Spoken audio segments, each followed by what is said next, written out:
Hi, my name is Rachel G. Scott, host of Taking the Leap podcast and founder of the I Can't Come Down movement based here in Cleveland, Ohio. And today's verse of the day is Jeremiah 29:11, and it reads, "For I know the plans I have for you, declares the Lord.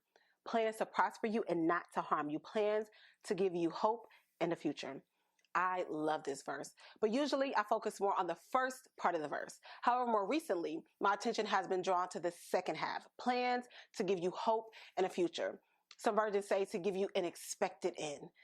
Every year I ask God for a word or a scripture to steward throughout that year. This year, he surprised me with not one, but two words: routine and expectancy. The first word, I'll admit, I needed help with, but I was still surprised at how practical the word was. The second word, I found myself having a little hesitation with. Normally, expectancy would be this exciting word, but as we all know, the last couple of years have made it very difficult to expect much of anything outside of the unexpected. So when I received that word for the year, I wrestled with it. Kind of like the people who the prophet Jeremiah was talking to in this passage of scripture. They too had just come out of a very difficult season, Babylonian exile under King Nebuchadnezzar's rule.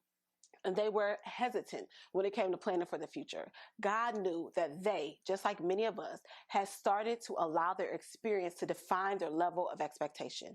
So he sent Jeremiah to encourage them to begin to live again and believe that God had good plans for them, which included restoring their hope for better days